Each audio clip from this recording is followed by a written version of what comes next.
I'm going to be going over now the Gabby Petito lawsuit. Not everything, but the most important details. There's a lot we can take away from this, and this is very important. So look forward to it, and spread, like, comment on the videos. Thank you. So in here, I cover with you guys a number of key takeaways dealing with the Gabby Petito and Brian Laundrie lawsuit, the Gabby Petito case, and in regards to the Gabby Petito lawsuit newly filed against Chris and Roberta Laundrie in Sarasota County, Florida. And I'll be giving my own thoughts as well in between. And then I will do a longer, more in-depth deep dive at a different time. So venue is proper in Sarasota County, Florida, because the defendants reside here. The court has jurisdiction over and within this matter pursuant to FS 86.011. The plaintiff, Joseph Petito, is a resident of Vero Beach, Florida, and is therefore lawfully recognized as the father of Gabrielle Petito, deceased. Plaintiff Nicole Schmidt is a resident of Blue Point, New York, and is the mother of Gabrielle Petito, deceased. Now, it's interesting, folks, is Nicole Schmidt, and also the ex-husband, who will be mentioned a couple of times in this video, are in Blue Point, New York, which is directly next door to where Stephen Bertolino is located. I just found that interesting, that's all. Defendant Christopher Laundrie and Roberta Laundrie are residents of North Point, Florida. First of all, Brian Laundrie and Gabrielle Petito became engaged to be married on July 2nd, 2020. On July 2nd, 2021, Brian Laundrie and Gabrielle Petito left New York in a van owned by Gabrielle Petito, allegedly. Of course, it's not really owned by Petito. It's a strange thing. It's owned by someone else, and we will get to that later on.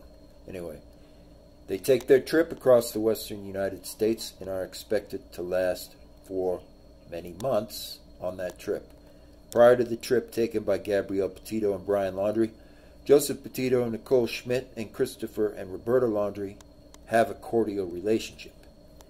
Gabrielle Petito had hopes of becoming a travel influencer and a van lifer and document the cross-country road trip on YouTube, Instagram, TikTok, and all the rest.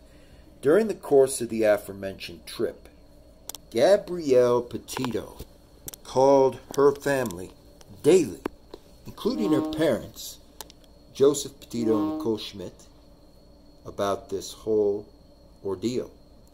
The last communication that Gabrielle Petito has with Joseph Petito was on August 21st, 2021. It is believed that on August 27th, 2021, Brian Laundrie murdered Gabrielle Petito. The cause of her death was blunt force injuries, it is believed. After Brian Laundrie murdered Gabrielle Petito, Brian Laundrie sent multiple text messages back and forth between his cell phone and Gabrielle Petito's cell phone in an effort to hide everything else. On August 27, 2021, it is believed that Brian Laundrie sent a text to Nicole Schmidt in which he referred to Gabrielle Petito's grandfather, Stan, by name.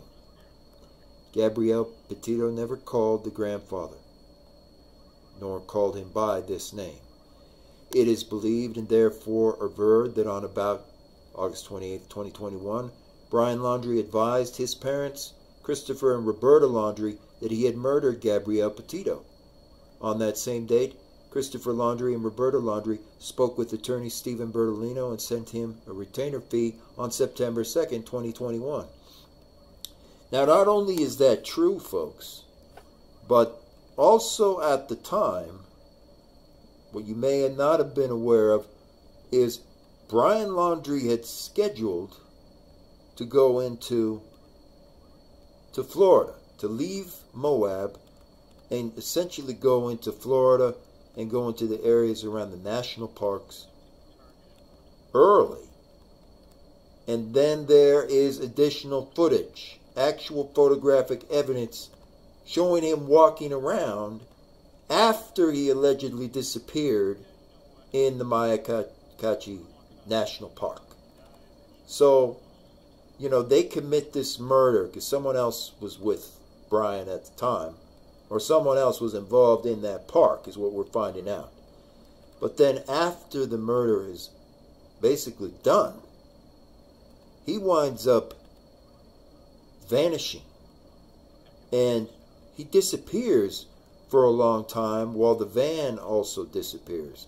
And we're going to get to that, because there's going to have to be, of course, a part 2 when it comes to this. There were some strange bullet holes found in the Wyoming National Park and in the other national park, ironically enough. From August 27, 2021 until September 19, 2021, when Gabby Petito's remains are found at the Spread Creek dispersed camping area in Wyoming, plaintiffs were extremely distraught and were attempting to locate Gabby Petito. While Gabby Petito's family was suffering, the Laundrie family went on vacation to Fort DeSoto Park on September 6th through 7th of 2021. Now, they don't mention this here, but of course it's strange, yeah, and there's a lot of irony in the fact that September 6th and 7th of 2021 is directly before September 11th. That's right, the September 11th incident. And that's why I say this issue, which is slightly separate from the Kylen and Crystal Schulte case, is nonetheless attached to it, in that that whole incident is basically the scope of 9/11. We have now confirmed there were multiple people in the Wyoming National Park and in the other national park that this vagrant, Brian Laundrie, visited. And now we've almost confirmed the fact he was still alive after they allegedly reported he passed on. And this was, of course, hard evidence that was discovered and unearthed after they had clearly murdered Gabby Petito in the Grand Tetons area. So, very strange. And this is going to lead to opening up a lot of interesting things.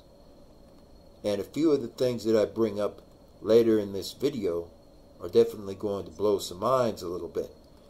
We are writing this letter to ask you to help find our daughter, Gabby Petito. We understand you are going through a difficult time and your instinct to protect your son is strong. We ask you to put yourselves in our shoes. We haven't been able to sleep or eat and our lives are falling apart. We believe you know the location of where Brian left Gabby's remains. We beg you to tell us, as a parent, how could you let us go through this pain and not help us? As a parent, how can you put Gabby's younger brothers and sisters through this horrible ordeal? Gabby Petito lived with you for over a year. She was going to be your daughter-in-law. How can you keep her location hidden? You were both at Jim and Nicole's house. You were both so happy that Brian and Gabby Petito got engaged and were planning to spend their lives together. Please, if you or your family have any decency left, please tell us where Gabby is located. Tell us if we are looking in the right place. All we want is Gabby Petito to come home. Please help us make that happen. Despite the fact that Joseph Petito and Nicole Schmidt implored Christopher and Roberta Laundrie to tell them if their daughter was alive, and if she was not, where her remains were located, Christopher and Roberta Laundrie refused to either respond or acknowledge Joseph Petito and Nicole Schmidt, or any of the officials in law enforcement. Now, that isn't really any surprise, folks, because they also refused to report or admit there were multiple bullet holes in the actual trees, at the Wyoming National Park. And I am indeed going to show factual hard evidence of some of those bullet holes. Who else was at those national parks? All right? Who else was there? Who else aside from Clark Jones, which we know about, was there? And by the way, folks, why are these people seemingly so afraid of Clark Jones. I mean, I know there are some who make comments like, well, maybe he's a Bigfoot or something else. But, you know, just keeping clear and concise facts on the table. He's a hunter. He's dangerous. He's been confirmed to be in each of these areas now. We know the National Park Rangers have talked about him and his associates extensively. We know he was at least linked to Brian Laundrie in some way. We know he was involved in the Kylen and Crystal Schulte case now directly. So, really, what are Christopher and Roberta Laundrie hiding? What do they know, and when did they know it, about there being bullet holes apparently in the trees and all of these other markings of actual bullets being shot back and forth in the Wyoming National Park and in the other national park? Are there some other key issues that we as a public should all be very concerned about? I would say that is indeed the case. Christopher and Roberta Laundrie instructed that all contacts were to be made through their attorney, Stephen Bertolino.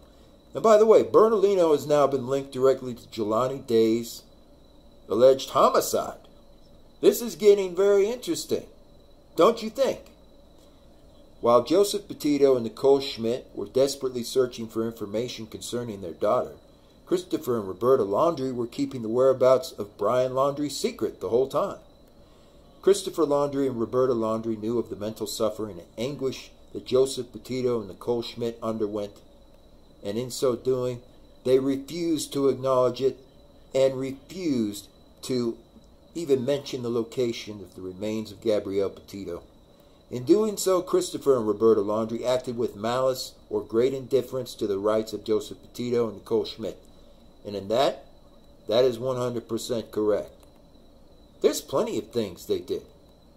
And this is, of course, the beginning of getting underneath it. Christopher and Roberta Laundrie are owed the award and to have just compensation for the damages they have suffered and endured, together with the costs and such other relief as this honorable court deems just and appropriate. And so does the jury. Chris and Roberta Laundrie, I will say it right now, folks, should most likely be treated as accessories to Gabby Petito's murder. I think that would be very keeping within the Sarasota County, Florida law, and in the law of the state of Florida itself, because of course we've now confirmed the facts that it happened in the case of the Acostas.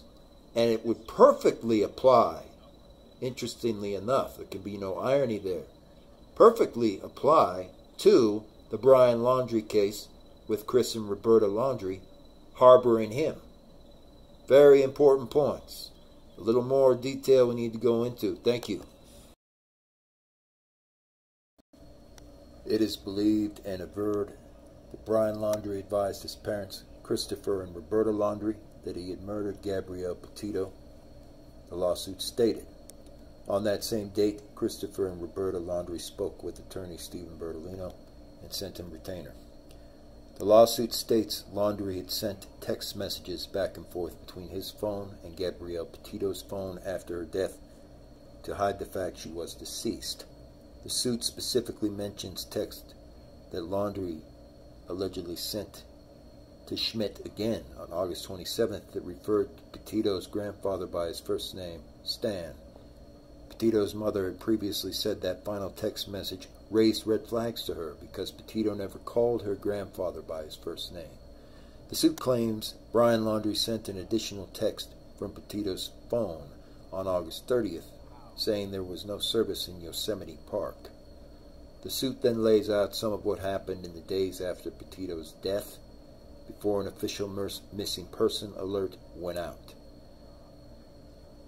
Gabby Petito's family says there was no contact between the two families after Brian Laundrie returned home to Northport.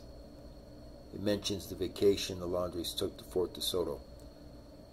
Once the official search for Gabby Petito was underway before her remains were found, the lawsuit says the Laundrie family refused to respond to questions from law enforcement and Petito's family. According to court documents, Petito's parents also believe Laundrie's parents were planning to help their son flee the United States. While Joseph Petito and Nicole Schmidt were desperately searching for information concerning their daughter, Christopher and Roberta Laundrie were keeping the whereabouts of Brian Laundrie a secret, and it is believed they were making arrangements for him to flee the country. In the lawsuit, Petito and Nicole Schmidt accused the Laundrie family of acting with malice or great indifference to the rights of Gabrielle Petito's family.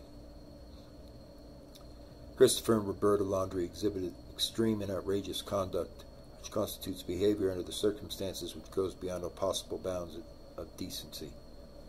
I would go even further than that. I would say that they exhibited conduct, unfortunately, that screams the word cover-up.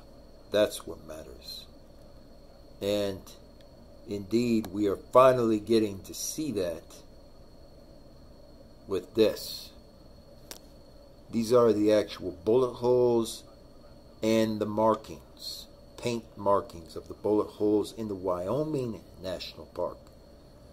Wyoming National Park, where one of these serial killers is confirmed to have been, and now it's confirmed even O'Connor was there, and apparently it's confirmed Clark Jones was there, interestingly enough. And we have actual tangible evidence which is going to be reviewed all in all by many juries now. We're talking numbers of juries, because nobody's looked at this evidence, folks. And say what you do or will say, most likely, about Gabrielle Petito. I'm not saying that she was at all perfect. But what I am pointing out is no one deserves to have happened to them what happened to them and what happened to their daughter. And this is horrifying to see the level of cover-up that was really involved, because we see actual trees with these bullet holes. This is going to be reviewed in numerous civil cases. I would say the first of many, including the jury in Florida, meaning the full jural assembly themselves, will have to finally review all this. You're seeing bullet holes and things that people aren't talking about or making the news or anyone aware of. That's a sign of the word cover-up, folks. And if they were covering up the folks to folks that the hunters were actually at the Wyoming National Park, as well as the bullet holes from some of these rifle rounds being shot through some of these trees at the Wyoming National Park, apparently very, very obvious now, then just imagine what else they were truly, clearly covering up, not wanting anyone to find out about and not desiring anyone to see. That's right. This is a level of cover-up that we rarely witness, folks. That's what truly matters here. And it is on the scale of September 11th in a way. So this has been great. I enjoyed showing this to you guys, and for the upcoming podcast, some of these trees are really going to be discussed in depth. This is quite disturbing that nobody took a look or examined in any real way all these numbers of trees which have actual bullet holes in them, paint on the bullet holes, and so on, matching that to likely rifle rounds and other rounds that were shot from multiple firearms in the Wyoming National Park and probably in these other national parks, because they wanted to cover up the park rangers' reports there too. They tried to delete what was in the park rangers' reports. They tried to cover up a lot of things that went on and delete the fact that this Florida serial killer had entered the national park too. So we have to look at it from the standpoint of, yeah, this is going to be going on for a while, you can bet. But that it is the scale of the September 11th incident. That's what we're truly looking at. And the more and more, I feel for the Petito family but they have no idea, what they really entered into. This is going to be deliberated and hashed out in courts and things for a while. For a while, as all this gets cleaned up. Thank you again. So there are essentially some who are still wondering, about the case that is related to UPS and also related to the Schulte case. And I just wanted to say, in this video, which will be kind of a short video, that case is a very particular and specific case that involves a lot of details, literally. And so the scope of that case is quite vast. And at this time, it's not even publicly listed, so to speak, because of how vast it is. But it is being worked on, and it has officially been served on all defendants involved. But I'll be reading a few snippets from that case because myself and my associate, we're about to go through the ringer a little bit, as far as I've got certain pending criminal charges, is what I will say, that are going into effect in early April. And those will all be dealt with in a very specific and special way, for sure. But after that is when our case and my case officially starts up. That's correct. And it is of such a scope that there are certain things that are going on concurrent with that case. It's very large in scope, the whole issue related to the Schulte case. So I'll be reading a few snippets from that case in the later part of this video, and I'm also reading some concurrent motions and legal issues that are being taken care of. They will basically be going on directly alongside that case. And believe it or not, folks, I will not be in that case alone. There is no question at all. It would not be possible for me to be in that specific case dealing with the UPS and so on alone. So there will be another legal assistance of counsel, is what I'll call it. There will be another one who will be very, very heavily involved in that, who will be standing beside me directly. Now, here are some of the concurrent motions and literal cases that will be going on beside that case. I'm reading from it right here. The Office of the Fiduciary has an important and happy announcement. 3 out of 4 primary asset-based accounts have joined together as one.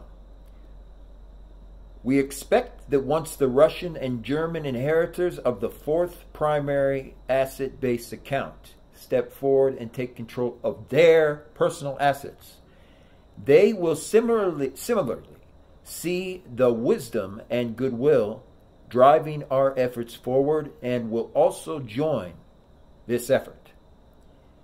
In this way, the entire world will be united in striving to put an end to the ugliness of the past, determined to see that everyone has access to good food, clean water, safe housing, solid education, and everything else needed to sustain their lives.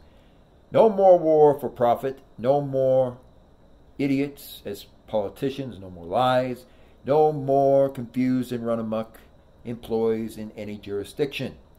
We are on our way. The steamroller is rolling at last. Be sure to visit our mental happy places today and smile broadly. Being happy is the best revenge for all you suffer today, tomorrow, or at any time. Love, Anna Marie, Right Singer. That's correct. And one of the issues that they are dealing with when it comes to the fiduciary accounts right now, okay, is they are nationalizing all the companies including all of the different oil companies too. They're kind of twisting this fake Congress before they have gotten rid of it. They're twisting this kind of Congress unit to nationalize all of these companies. So everything is being nationalized now. Everything. You name a company, it's being nationalized. So these are the important key cases that I'm talking about that take place at the same time when I go back into court. So once I go through my criminal charges and the whole ringer, then I'm back in court yet again, this time with another legal assistance of counsel, essentially, to drive home that case. And yes, there is stimulus that is arriving, but that's not what this is about. This is about uncovering all of the heinous crimes that went on in Moab and similar, that's dealing with this horrible situation around UPS and so forth. And it is coming out. That is the bottom line. And it is coming out, though, with multiple cases at basically the same time. Now remember, that particular case, I mentioned it once before, is the scale of the 9/11 attacks, of the aftermath of the September 11th incident. So do not forget that. Thank you. And so, as promised and indicated, here is where I read just a few snippets from the suit, the major suit, which is related directly to this case, related to Gabby Petito, and related, most importantly, directly to the Kylen and Crystal Schulte case in Moab and the surrounding area of Moab overall. So this is what I can reveal about this for right now, because of how much is truly involved in this. There is a lot, folks, a lot. Defendant Mike claims the suspicious packages arrived when I visited UPS. I'll just say that. Yet recorded video reveals this is untrue and plaintiff was not present in early 2021 or April. Key facts he has refused to disclose to the courts or public. Defendant Mike claims he was unaware that more than 8 bullet casings, which include shells from a bolt-action rifle, were found on the ground in Moab during the time Kylen and Crystal Schulte disappear.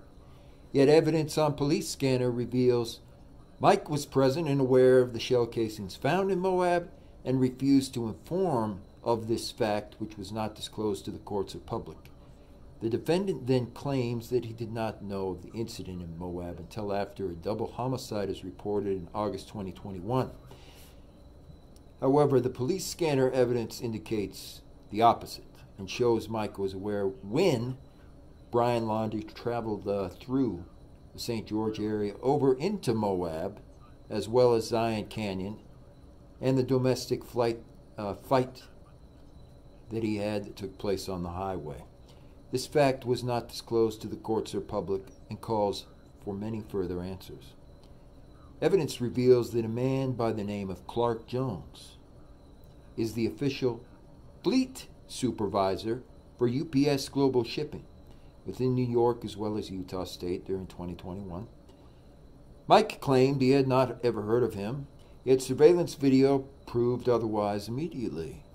Clark Jones and his sister, Tina Jones, made a public post on Facebook 3 months after the murders occur, where they discuss how New York is their #1 favorite vacation spot.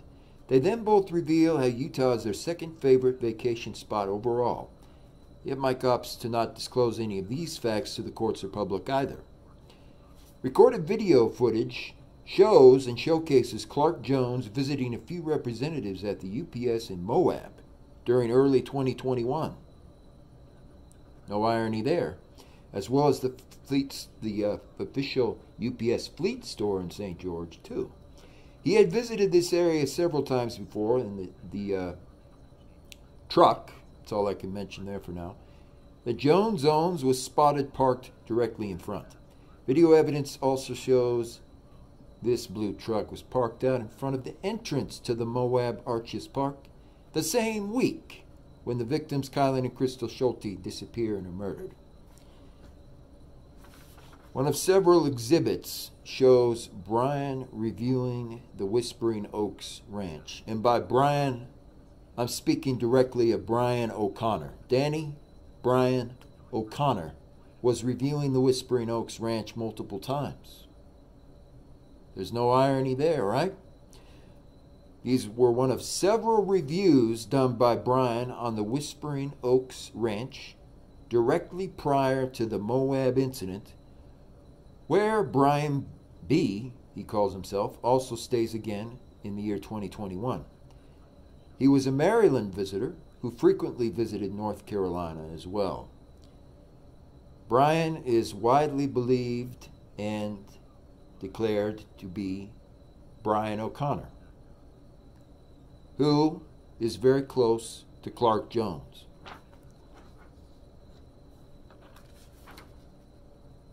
Brian is from Annapolis, Maryland, the exact same hometown where Clark Jones lives.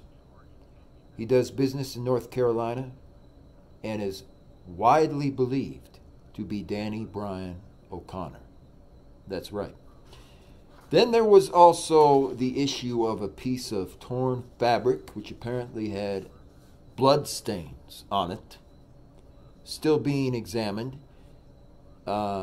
very interestingly. Then there's the issue of the fact that Brian O'Connor also reviewed the interesting lodge areas and overall hot spots in Wyoming. Why is that indeed? Then there's also the issue that Brian O'Connor and some of his hunters reviewed the lodge in several different places as well in North Carolina. Why did that occur? Indeed. And so that's what's going to be revealed about that for now. They also likewise stole or attempted to seize and steal a P.O. box that essentially belongs to me, belongs to someone else. They did that directly, and that's all proven, all shown and showcased already in the courts as well. So there is a lot to this, and the scale of this situation is very interesting.